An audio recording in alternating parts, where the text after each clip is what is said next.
reason why it's so hard for me to do this is because I like routine. I need routine. I try to establish routine as quickly and as easily and as efficiently as I can. I like to have things, I know that I'm going to do it in a certain way. Even driving a car, I want the sat-nav to take me there. I don't want to have to think about the journey, so that I can remain in an aware, open state. I don't have to think when I'm in that state. So I like to develop routine so that I can go into thoughtless, in between states, you might say. And even when I'm actually dealing with the thing, I can find ways to deal with it in the thoughtless state. That's the practice of being in the thoughtless state. But that's what stops me from, I go into my bedroom to take the videos off of the phone so that I have space in case I need to make more, and also to ensure that they are backed up so that I have copies of it in 2 different places, because these recordings feel important. And so when I'm doing that, I'm already involved in physical stuff, even all the things I've just talked about, and then immediately my routine wants to take over. I'll go into the kitchen and maybe get something, look for, the next thing, there's always something next. It's what I was looking at earlier, we call hyperactivity or attention deficit disorder. It's not there's a deficit. I don't stay focused on any one thing. It's just that my focus shifts as the flow happens. I'm open to that which is most beneficial to me, that which will give me an experience that in that moment I am sure I want to experience.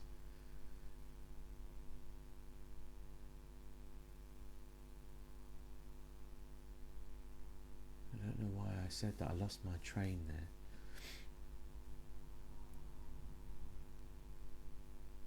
I like things to have a logical sequence, even though I talk about spontaneity, even though I talk about possibility of difference. I have become far less, maybe far more rigid, far less flexible in what I allow to change what it is I do. I have become separate more again, just as I was before. And one of the reasons, the biggest reason for me to be in America amongst people who are kind and friendly and community based and other people coming into play, was it kept me in contact with people who I interacted with, and there were some who enjoyed the interaction, some I enjoyed encountering. I had great experiences with. They were good people, good men, good women, but good men in particular I came across. And so it kept me in touch, it kept me connected. I didn't have to leave, but I allowed myself to create a situation where I'd have no choice but to leave, that there was this pull from here that I'd allowed to be a pull, and then I had someone who was going to be visiting here who actually would have loved to have found me here when she made that journey. So she helped that to happen so quickly. I didn't really have a say in it, and I kind of didn't get in the way, and I sort of almost tried to, but she just made it so that I've got a ticket. I'm going now. I've got a ticket. That is the future. I hadn't even told Justine.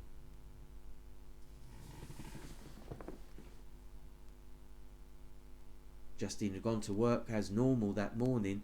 Not as normal, but with one of our issues where she left, she didn't say anything, and I felt terrible. I felt so affected by what was going on, I couldn't deal with it. I was just overwhelmed by it all. And I went upstairs to Patty, and suddenly I'm on the phone to my mum. And I'm speaking to her, and it all happened very quickly. And before I knew it, kind of literally, there There were pauses. I would try to buy the ticket, the card wouldn't go through, it just wouldn't work. There were lots of opportunities to come to my senses and say, hold on, stop. I can't buy the ticket right now. I kind of tried that. Maybe it's telling me I should stop, maybe I should just wait. No, she was into it. She knew that if she could get that ticket bought, I was going to be in England before she came here. She would find me here and she would have imagined lots. We went to Penzance and all of that stuff. But never mind. It was biased. It wasn't an honest, she wasn't helping me. She wanted me to go, and I'd given her lots of reasons to make me feel like I should go. She tried to get rid of me herself before. I really challenged her, that was for sure. Yeah. So that's why blowing my life up, leaving them and leaving everything I was used to, I had to come back to something familiar, something I could recognize and that I could be quiet in, that I would be able to just be by myself and deal with the effects of the transition and the strange feeling of being in this reality again and being around my mum and knowing what I was kind of signing myself up for. Patty had encouraged it, she convinced me it was a sacrifice and blah blah blah, and yes, it was right for many reasons. I probably wouldn't have gone otherwise, and I needed to. Justine needed freedom from me to be able to do what she was about to do next. She was going to be doing that, and I would have been holding her back, weighing her down. There was nothing there I was allowing to change. I knew nothing there was what I needed for change. I had to come home. I had to find a way to get back. But I somehow couldn't do it like I'd done it in the past, where I just bought a ticket and came home. And wasn't afraid of whatever I would find in order to get myself settled. And I got myself settled. I didn't have much, but I had enough to make that happen, and what a different state of being I was then. Someone who could come back and actually feel the freedom of all the potential, the possibility. Just take a room in a bed and breakfast, and then set about finding somewhere more permanent, and then set about signing on, but set about trying to find work, doing everything actually totally positively. The very opposite of what I had done in the past, when I had relied on benefits and not sought work, and done everything to maintain and be maintained on benefits, and do so for years and years and years and years, to the point where eventually it would overwhelm me and I'd have mental health issues from it. But I wanted to be supported, so I didn't have to go and work. I could just stay in my state of expanded creativeness, writing and thinking and musing, and that's just how I wanted to live, and I had to do the things I had to do to live like that.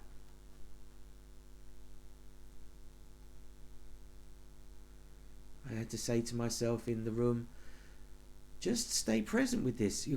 Tomorrow I'm going to take a walk to Edgware. I've walked to Edgware before. I'm going to take a walk to Edgware. It's a Saturday. It's Shabbos. So the Jews, they're only going to be going to and from shul. No driving Jews, no Jews out and about. Jewish shops are closed. It's a shutdown day, and I'm going to walk to Edgware. It's going to be a lovely sunny day according to the weather, with the intention of getting on a train.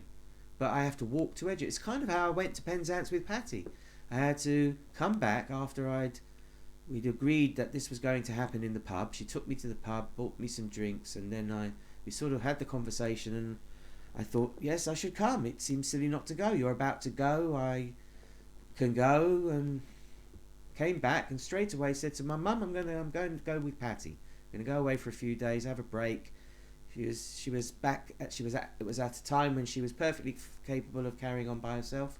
I wasn't really doing much for her, other than, driving her around or being here. I don't know. And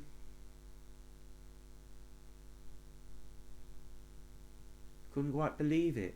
Am I actually going to do this? Am I going with Patty? Am I going to go some. It was like there was an awful lot once it was committed and once the ticket was bought, because I came back and I said I'm going to do this, and straight away set about a ticket, and then the problems immediately arose. Am I getting a return journey? Am I going on a single? Patty said get a single. She got a single, even though she came back with me on the same, so she could have got a return, but she got a single and I didn't. That was probably mistake number one. I didn't go out there. I knew I was gonna want to come back, and I wanted to save money, and I was using my own, so that was a consideration. But I should have bought a single. And in needing to get a return, I had to discover how long we were going to be there and when we were going to leave, and all of that information was actually incorrect. Patty Gold gave me the wrong information, so I actually the return ticket. Anyway, none of that matters.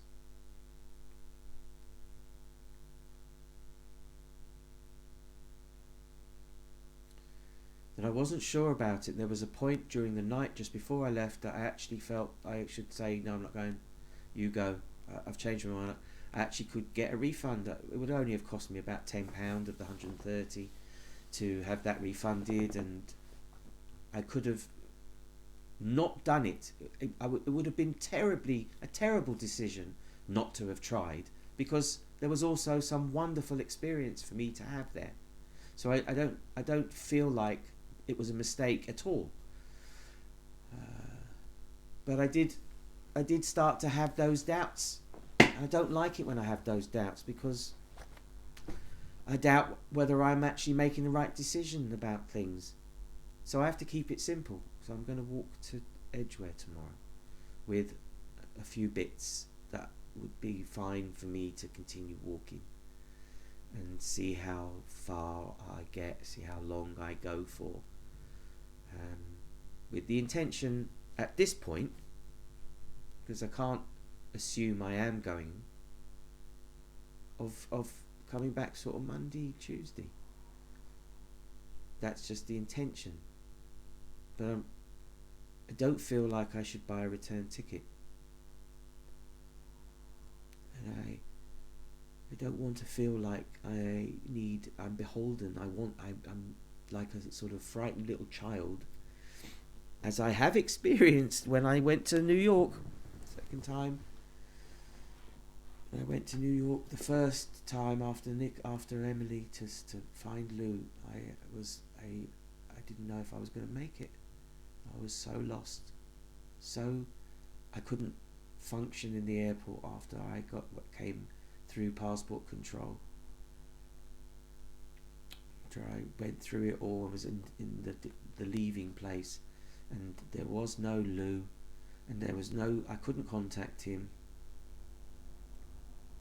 When I tried, it only went to voicemail. I didn't know when he was going to come or how long I was going to have to wait for. Didn't know any of it. I didn't know what to do. Do I just stay here and wait? Do I try to find somewhere where I can communicate better? I can make a call and speak to him, or send an email, send the way I normally communicated with him, a text or an email that he always got. Something. But I couldn't do it from here. I didn't know I could do it from here. I didn't realise I would be able to. But during that period of uncertainty, I couldn't stop. It's like I couldn't settle. I couldn't just sit down and go, okay. So it was overwhelming fear. I was just totally afraid of failing, just complete failure, complete breaking down. That I'm not going to be able to function shortly, unless I can figure this out, unless I can find an answer, unless something changes.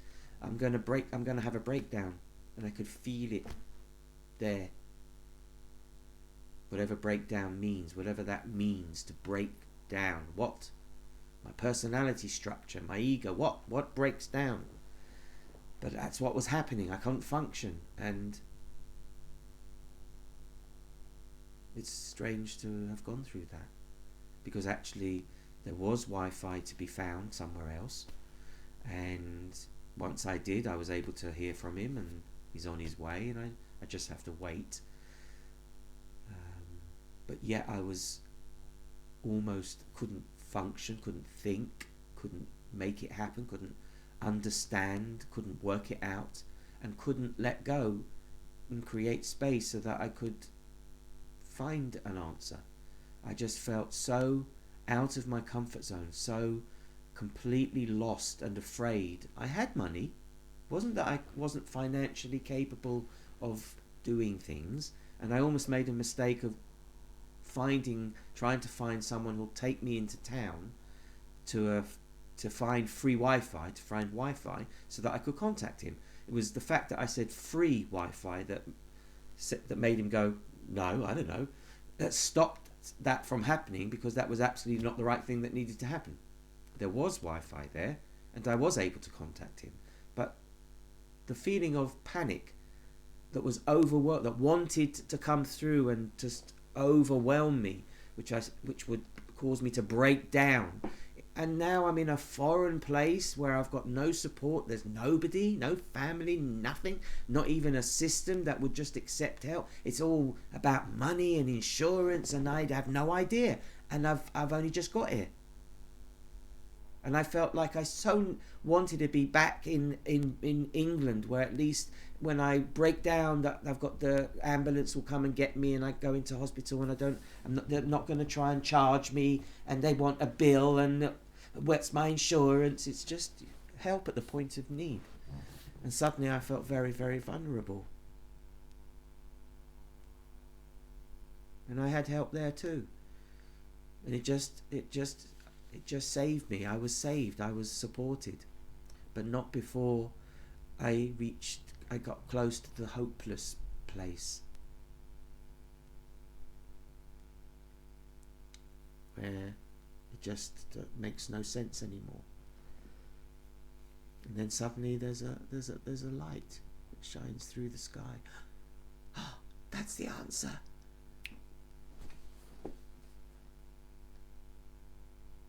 Just before I fall off the precipice, that suddenly I'm saved.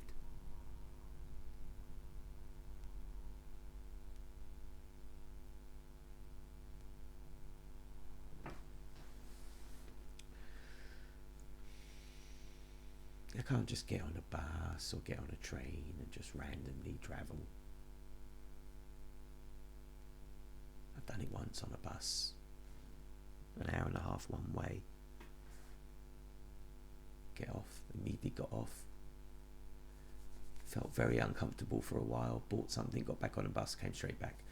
And once I was on the bus, felt settled again and could relax, because I knew that I knew my destination, where I would get off. I didn't have to keep an eye out. I didn't have to watch and be careful not to miss it, because it was familiar to me. It was familiar enough for me to feel like a local travelling on the bus.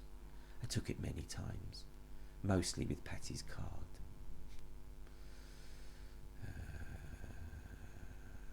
It wasn't personal. It didn't have an ID on it or anything like that. Anyone could use it. But it was my home. But I couldn't have stayed living there. I should never have been there. I should never have been anywhere, you could say. The experience was valuable. I must have needed to have those experiences, otherwise I wouldn't have. But you could also say that I didn't have to see the valueless point of the van, and I wanted to connect with the other travellers, the groups, and always have somewhere to go back to that was mine. It was perfect in so many ways, and yet I could not hold the seeing of it as something that's it. I would do everything I could to maintain this way of life. I wished I could have gone to the festivals and been gregarious and appreciated, as I've seen it when I've been to festivals, someone having the comfort of their own home with them, not just some tent. I get uncomfortable quickly when I am not able to get comfortable. not used to it. It's very hard. And I seek comfort. I will always try to sit on the cushion. I will always do my best to make myself comfortable and accept whatever it is I have.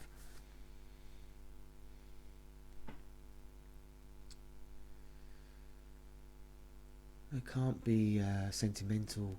I can't be weeping over my loss. Sorry for your loss. Yes, I couldn't stay. And yes, she's a fighter. Oh yes, she is. Oh, I can't do all that. I don't want to do that. I don't want to go through that experience. I do want to see her again before she goes. I would want to try and sit with her if I could and see how it worked, but it doesn't seem like that matters. My part of it is like irrelevant.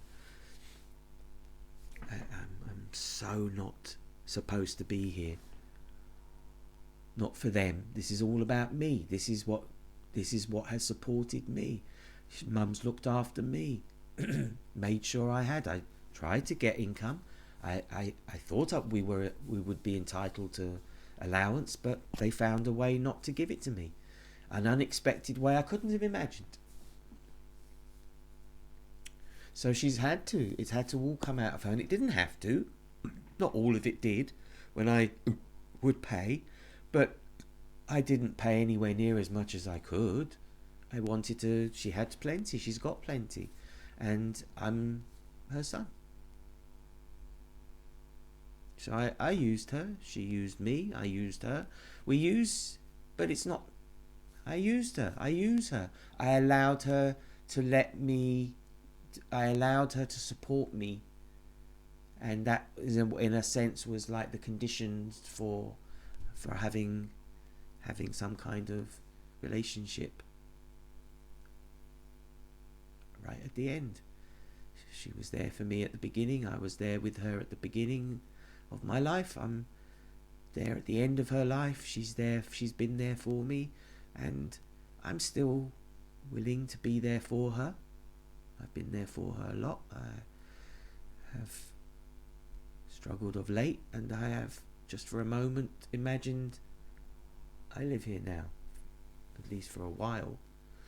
But that might not be anything like the reality of what the future holds. So I have to stay back in the present, and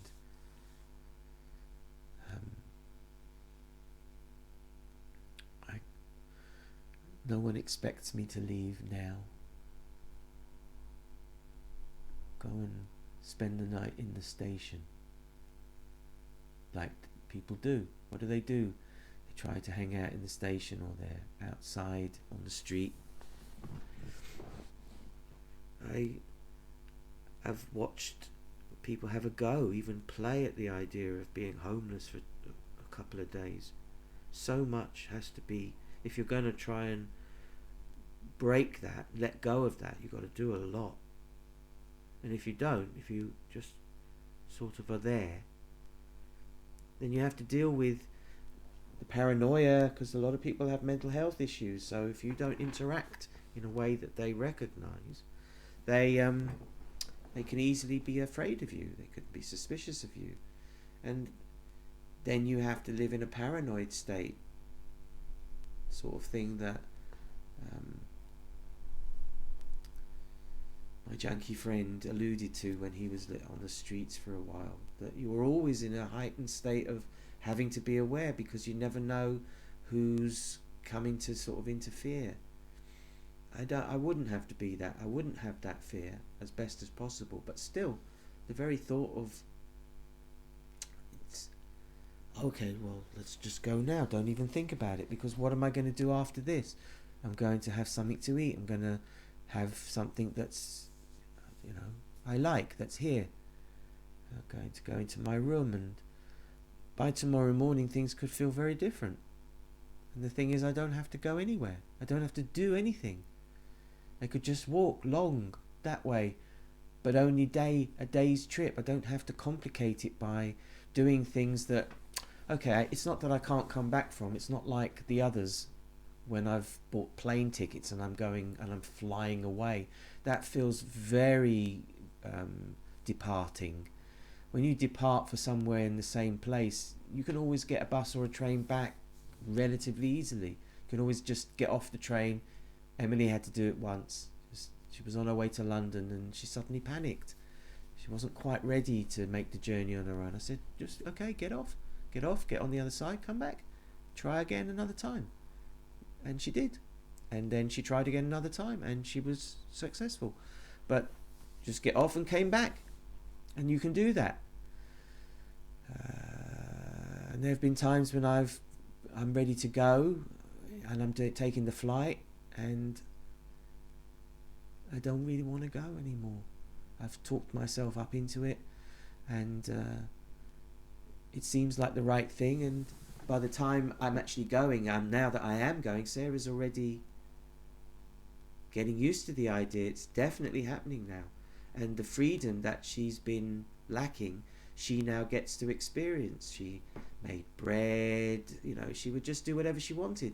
My returning was a heaviness for her, perhaps like it feels Mum's returning, that it would interfere with her freedom that she didn't have before had I not gone.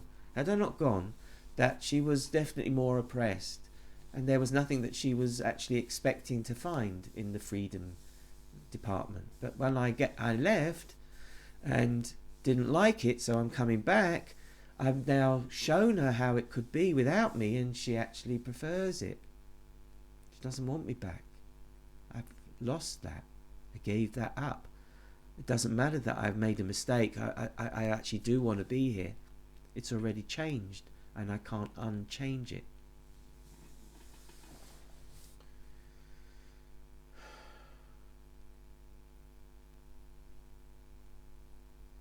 I know that it's fear because there's a part of me that is always afraid of finding discomfort.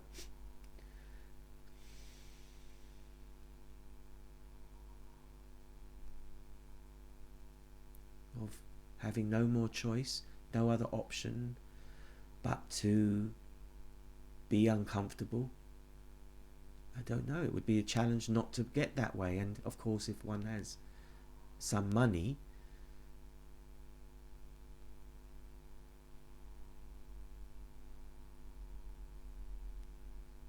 it's very easy to buy a way out, to avoid discomfort.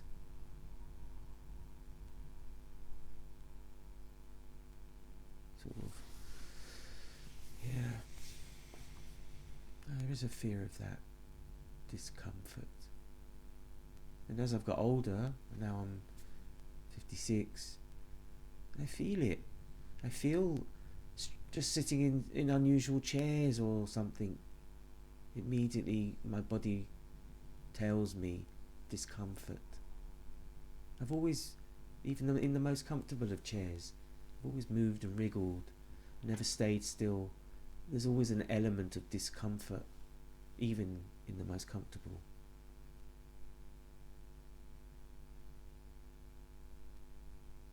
True faith, to go with no money, nothing, and not fear discomfort, that's true faith. I met somebody once who had made their way down from Scotland all the way to Penzance. They had nothing. They were just there. I even tried to help, get them involved in getting benefits. I didn't see the magic, the wonder of having found his way all the way here. Just left. Wasn't going back, but wasn't running away. He was an old man. And he made it all the way. He had money for the ticket. It's a long time ago. And I felt very like I should try to help him because he seemed, I couldn't just leave him there, but he was like, he was like touched by God, touched by the angels. There was something about him. And I don't know. It was interesting that I was the one who found him. No one else was around. I just saw him arrive, and there was something odd about how he looked. No bag. All the way from Scotland. That's faith there. To keep going, and with no doubt, looking at him, no doubt of his being here. There's something about having made that journey, something that was in him now, in trusting, in having faith, in just doing it. I don't know what became of him. I couldn't stay with him. The authority didn't know what to do with him, but I had to leave him with them. I couldn't take on any more of his story. I couldn't be, though, that person. The system had to help. I don't know what took place, but he didn't seem to mind what happened. He didn't object to anything, really. It was strange. Was it dementia? Was it something else? I recognised something, but like I said, it was a long time ago. To go somewhere, just go, just to feel called and walk in that direction, and know that it's okay. It's all okay. It's always going to be okay. I need to find that. I need to find that feeling again. I used to know it was always going to be okay. It was always okay. But it was always going to be okay, even if it looked strange right now. It's going to be okay. Just wait and see. See, look, it's already changed.